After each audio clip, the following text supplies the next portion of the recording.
தாயாக வந்தென்னை தயை கூட்டுவாயா, சேயாக தினம் என்னை சீராட்டுவாயா.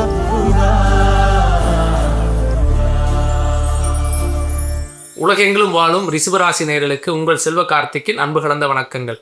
அற்புதமான ராசி ரிஷபராசி. ரிஷபராசியில் பிறந்த உங்களுடைய வாழ்க்கை தரம் அப்படின்னு நம்ம பார்க்கும் பொழுது கடந்த நாட்கள், கடந்த மாதங்கள் நிறைய சிரமங்களை இந்த 2025 ஆரம்பித்து கிட்டத்தட்ட இந்த 3 மாதம் முடிஞ்சு இப்போ 4வது மாதம் அடி எடுத்து வைக்க போகிற காலகட்டம் கூட இன்னும் நமக்கு மாற்றங்கள் வரலையே. என்னங்க வருஷம் பிறந்தாச்சுன்னா மாற்றம் வரும்னு சொன்னாங்க, ஒன்றுமே நடக்கலையே. 2025 24 மாதிரியே போயிடுமா, அல்லது 23 மாதிரியே போயிடுமா, எப்போவாவது மாற்றங்கள் வருமா அப்படிங்கிற மாதிரியாக தான் ஒரு கேள்வியோட தான் இந்த வீடியோ கூட நீங்கள் பார்க்க வரவங்க வந்திருக்கலாம். அது இல்லாமல் செவ்வாய் வேறு நேசமாக இருந்து நமக்கு ஏதாவது ஹெல்த் ஏதாவது பாதிச்சிருமா அப்படிங்கிற மாதிரி கூட நீங்கள் தமிழில் பார்த்துட்டு கூட வந்திருப்பீங்க. ஆனால் இந்த சூழலில் நம்முடைய ராசிக்கு ரிஷப ராசியுடைய அதிபதி யார் அப்படின்னு சொன்னால் அவர் வந்து சுக்கிர பகவான். அவர் இருக்கக்கூடிய ஸ்தானம் அப்படின்னு பார்த்தீங்கன்னா லாபஸ்தானமான குருவுடைய வீட்டில் உச்சம் பெற்று அது மீன ராசியில் இருக்கார். அந்த வீட்டில் ஆல்ரெடி வந்து ராகு இருந்தார்.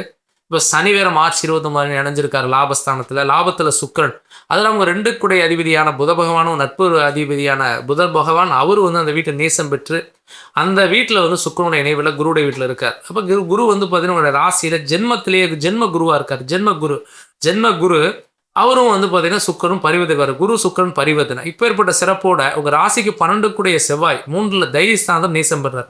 அப்போ தைரியஸ்தானத்தில் நீசம் பெற்ற செவ்வாயுடைய செயல்பாடு எந்த அளவுக்கு இருக்கும், எந்த அளவுக்கு இதோடைய செயல்பாடு இந்த மந்தில் இருக்கும்போது 5ல் வேறு கேது பகவான் இருக்கார். இப்பேற்பட்ட செயல்பாடு தான் இந்த பலன் நம்ம கணிச்சிருக்கிறோம். அதில் பலனை வந்து ஸ்கிப் பண்ணாமல் கேளுங்க, அப்போ தான் உங்களுக்கு புரியும். தொழிலை பொறுத்த வரைக்கும் இந்த காலகட்டம் 100% பார்த்தீங்கன்னா ஒரு பெட்டரான ஒரு காலகட்டமாக இந்த மாதம் இருக்கப்போ தான் போகுது. ஏன்னா இந்த குரு சுக்கிரன் வந்து பார்த்தீங்கன்னா லாபஸ்தானத்தில் குரு வந்து ஒரு ஜென்மத்தில் இருந்து சுக்கிரன் அந்த வீட்டதிபதி பரிவர்த்தனை பெற்ற இந்த காலகட்டம் 100% வந்து பார்த்தீங்கன்னா நல்ல லாபகரமான சூழல் இருக்கும். ஏன்னா சனி வேறு இணைஞ்சிருக்கார்.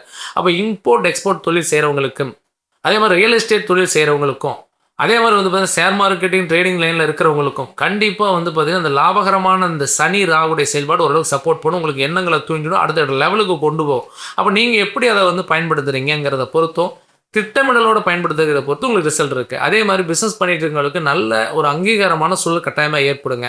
ஒரு சிலருக்கு வந்து பார்த்தீங்கன்னா இந்த வண்டி வாகனங்கள் வச்சு ஓட்டுறவங்க, ஏஜென்சி வச்சுருக்கவங்களாம் பார்த்தீங்கன்னா ரொம்ப அற்புதமான காலமாக இந்த காலம் இருக்க போது. இந்த பங்குனி அந்த சித்திரை பாதின்னு வச்சுக்கலாம். கிட்டத்தட்ட லாபஸ்தானத்தில் ஒரு சூரிய பகவான் இருக்கார். அப்போது தந்தை வழி உறவு, தாய் வழி உறவு, தந்தை வழியில் இருக்கக்கூடிய முன்வழி சொத்து, பூர்வீக சொத்து, இந்த மாதிரி விஷயங்கள் எல்லாம் லாபகரமான ஒரு சூழல் கூட கிடைக்கிறதுக்கு வாய்ப்பு இருக்குது இந்த காலகட்டம். கிட்டத்தட்ட ஒரு 13ஆம் தேதி அன்றைக்கி, ஏப்ரல் 13ஆம் தேதிக்குள்ள ஒரு சில நன்மைகளை ஏற்படுத்தலாம். அது ஒன்று. 2வது வந்து பார்த்தீங்கன்னா வேலை இல்லைன்னு சொல்லக்கூடியவங்களுக்கு ஒரு நல்ல வேலை கிடைக்கக்கூடிய ஒரு சூழலும் இருக்குது. எதிர்பார்த்த ஜாப் இன்றைக்கி பார்த்தீங்கன்னா அதீதமாக கேட்கக்கூடிய கேள்வி என்ன அப்படின்னு சொன்னால், நேரில் வர்றவங்க, ஃபோன் கன்சல்டிங் பண்ணுறவங்க, சார் எனக்கு நல்ல ஜாப் எப்போ கிடைக்கும், நான் எந்த ஊருக்கு, நான் வெளியூரோ வெளிநாடோ வெளிப்பயணமோ ஏதாவது செய்ய முடியுமா, நான் ரொம்ப ஹார்ட் ஒர்க் பண்ணிட்டே இருக்கேன், எனக்கு வேலையே கிடைக்க மாட்டேது அப்படிங்கிற ஒரு மிகப்பெரிய கேள்வி தான் நம்மகிட்ட நிறைய வருது. அப்போது உங்கள் லைஃப்பில் உங்களுக்கு ஏன் அந்த நல்ல ஒரு சூழல் வரல அப்படிங்கிறத மிகப்பெரிய கேள்வி நீங்களும் கேட்டுக்கணும். ஏன்னா வந்து பார்த்திங்கன்னா இது ஆரம்ப காலத்துலேருந்தே உங்களுக்கு அந்த தடுமாற்றங்கள் இருந்துட்டு தான் இருக்குது. இப்போ இந்த இடைப்பட்டு இந்த ஒரு 3 வருடம் 4 வருட காலங்களில் ரிஷபராசியை பொறுத்த வரைக்கும் பெரிய அளவுக்கான ஒரு நல்ல ஒரு க்ரோத் அப்படிங்கிறது இல்லாதது நீங்கள் ஃபீல் பண்ணிட்டே இருக்கீங்க. அப்போ கண்டிப்பாக உங்களுடைய ஹார்ட் ஒர்க்குக்கும் முயற்சிக்கும் உழைப்புக்குமான ரிசல்ட் இந்த ஏப்ரல் மாதத்தில் ஒரு ப்ளஸ் இருக்குது. அந்த குரு சுக்கிரன் பரிவர்த்தனை. இன்னொரு ப்ளஸ் அப்படின்னா செவ்வாய் நீச பங்கம் பெறார்.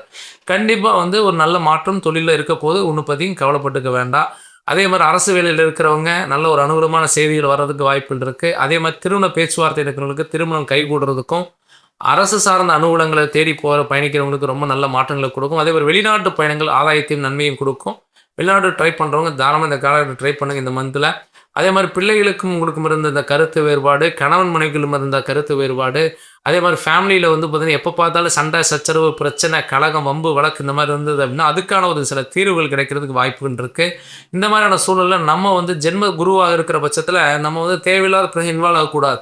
நம்ம உண்டு நம்ம வேலையுண்டு இப்போ எப்படி இருக்குமோ அதே மாதிரி எண்ணத்தில் இருந்துட்டு போயிடணும். அடுத்தவங்களுடைய பிரச்சனை நம்ம இன்வால்வ் ஆகிறது அல்லது நம்ம தேவையில்லாத பிரச்சனை நம்மளே இழுத்துட்டு கொண்டு வந்தோம்னு சொன்னால் கண்டிப்பாக அது பிரச்சனை கொடுக்கும். அப்படிங்கிறதுனால இந்த ஜென்ம குருவை பொறுத்த வரைக்கும் நீங்கள் கேர்ஃபுல்லாக தான் பயணிக்கணும். அதே மாதிரி சகோதரி வழி உறவு அவங்களுடைய ஆரோக்கியங்கள் கொஞ்சம் பாதிக்கப்படுறதுக்கு வாய்ப்பு இருக்குது. ஏன்னா செவ்வாய் வந்து 3 தைரியஸ்தானத்தில் இருக்க பட்சத்தில் அந்த அமைப்பில் வரப்போ நம்ம வீட்டில் இருக்கக்கூடிய நம்முடைய இரத்த வகை உறவுகளுக்கு உடல் பாதிப்புகள் ஏற்படலாம். அதே மாதிரி வந்து பார்த்தீங்கன்னா, ஆரோக்கியத்தில் நம்முடைய தனிப்பட்ட ஆரோக்கியங்களையும் ஸ்கின் ரிலேட்டடான பிரச்சனை, ரத்த சம்மந்தப்பட்ட பிரச்சனை, சின்ன சின்ன உடல் உபாதைன்னு வரதுக்கான வாய்ப்பு இருக்குன்னா, அதிலையும் கொஞ்சம் கேர்ஃபுல்லா இருங்க. மத்தபடி இந்த காலகட்டம் வந்து நகர்ந்து போற அளவுக்கு இருக்கு. ரொம்ப மோசம் கிடையாது. பட் இருந்தாலும் ஒவ்வொரு விஷயத்திலும் யோசனை பண்ணி செய்யுங்க. அதே படிக்கக்கூடிய மாணவ செல்வங்கள் கல்வியில ரொம்ப அதிகப்படியான ஹார்ட் ஒர்க் பண்ணி ஆகணும் நீங்க இந்த டைம் பீரியட்ல. மத்தபடி பெரிய அளவுக்கான பாதிப்பு கிடையாது. தைரியமா இருங்க. கண்டிப்பா நல்ல விஷயங்கள் நடக்கும். நல்லதே நடக்கும். பொதுவா வந்து பார்த்தீங்க அப்படின்னு சொன்னா, நம்ம வந்து ஜாதகத்த வந்து நம்ம அதிகமா நம்ம பார்க்குறோமா அப்படின்னு கேட்டோம்னு சொன்னா, அதிகமா வந்து நம்ம ஜாதகம் பார்க்குறது நெறைய பேர் இருக்கிறாங்க. கிராமப்புறங்கள்ல பார்த்தீங்கன்னா, ஏதாவது காரணத்துக்கு கூட ஜாதகம் பார்த்துருவாங்க. ஒரு வீடு கட்டணும், இடம் வாங்கணும்னு இல்லாம, சில காரணங்கள் எல்லாமே பார்த்துட்டு இருப்பாங்க. பொதுவா வந்து வருஷத்துக்கு ஒரு முறை வந்து கண்டிப்பா உங்க சுய ஜாதக டீட்ல நீங்க செக் பண்ணிக்கணும். இப்ப நான் வந்து ஒரு கோச்சார ரீதியா ஒரு பலன் சொல்றோம். இப்ப இந்த மாதங்களுடைய கிரகங்கள வச்சு நம்ம ஒரு பலன் சொல்றோம் அப்படின்னு சொன்னா, அது கூட நீங்க உங்களுடைய சுய ஜாதகத்துல அந்த கிரகங்களுடைய வீக்னஸ் என்ன இருக்கு? அது யோகமா இருக்கா? பாவமா இருக்கா? அல்லது யோகத்துடைய கனெக்ட்ல இருக்கா? ஏன்னா நீங்க பிறந்திருக்கக்கூடிய நேர டைம் பீரியட்ல உங்களுடைய கோச்சார கிரகங்கள வச்சு தான் ஜாதகம் எழுதுறோம். அந்த அடிப்படையில அந்த கிரகங்களுடைய செயல்பாடு எப்படி இருக்கு? பிறந்திருக்கிற திசை என்ன? இப்ப நடக்கக்கூடிய திசை என்ன? என்ன புத்தி? என்ன அந்தரம் போயிட்டுருக்கு? இதனுடைய யூசேஜ் நமக்கு எந்த அளவுக்கு வாழ்க்கையில மாற்றத்த குடுக்கும்? ஏன்னா, நெறைய பேரோட லைஃப்ல பார்த்தீங்கன்னா, இன்னைக்குமே வந்து போராட்டத்த மட்டுமே சந்திச்சுட்டு இருக்கிறாங்க. நல்ல தொழில் அமையல, நல்ல மனைவி அமையல, நல்ல ஒரு குடும்பம் அமையல, கணவர் அமையல, அதே மாரி பிள்ளைகள் நல்ல முன்னேற்றம் அடைய முடியல. எப்பவுமே கடன் இருந்துட்டே இருக்குன்னு சொல்லக்கூடிய பிரச்சனை சந்திக்கிறவங்க நெறைய பேர் இருக்காங்க. அப்பேற்பட்டவங்களுக்கு எப்போதாங்க மாற்றங்கள் வரும்? அது வந்து தெரிஞ்சுக்கிறதுக்கு ஜாதகம் கண்டிப்பா தேவைப்படும். அந்த ஜாதகம் சரியா இல்லைன்னு வச்சுங்களேன், ஒரு சிலர்லாம் ஜாதகம் குடுக்குறாங்க. கைப்படல வந்து ஜாதகம் வருது. பார்த்தா டேட் ஆஃப் பர்த் டைம்லாம் போட்டு பார்த்தா லக்னம் மாறுது. அல்லது நட்சத்திரமே தப்பா இருக்கு. திசாபுத்தியுடைய சேஞ்ச் இருக்கு. நெறைய மாற்றங்கள் வருது. அப்ப என்னன்னா, அத வச்சே அவங்க பயணிச்சுட்டு இருப்பாங்க. அதுக்காக தான் அவங்களுக்கு வந்து கரெக்டான ரிசல்ட் கூட கிடைக்காம போயிடுது. அதனால சுய ஜாதகம் இருக்கிறது நல்ல விஷயம் தான். அந்த சுய ஜாதகம் சரியா இருக்கான்னு ஒரு டைம் செக் பண்ணிக்கங்க.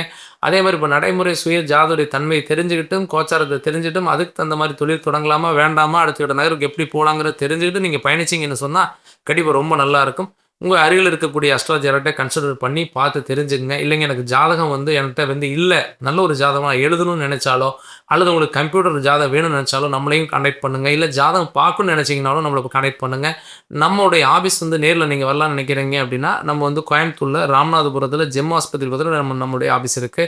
நேர்ல ஒரு நாள் வாங்க. இல்லைங்க எனக்கு ஃபோன் கன்சல்டிங் பண்ணி குடுங்க. எனக்கு ஆன்லைன்லயே எனக்கு ஜாதகத்த அனுப்ப முடியுங்களா? அல்லது வந்து எனக்கு வந்து ஜாதகம் கைப்பட எழுதி எனக்கு அனுப்ப முடியுமானா, கண்டிப்பா தாராளமா அதையும் பண்ணிக்கலாம். நீங்க அதுக்கு வந்து நம்முடைய வாட்ஸ்அப் நம்பருக்கு வந்து மெசேஜ் பண்ணுங்க. உங்களுக்கு என்ன நீட் இருக்கோ அதுக்கு தகுந்த மாரி நம்ம உங்களுக்காக சிறப்பான முறையில கண்டிப்பா பண்ணி குடுப்போம். அத பத்தி கவலைப்பட வேண்டாம். கண்டிப்பா மீண்டும் ஒரு நல்ல ஒரு நாள்ல, நல்ல ஒரு வீடியோல சந்திக்கிறேன். நன்றி, வணக்கம்.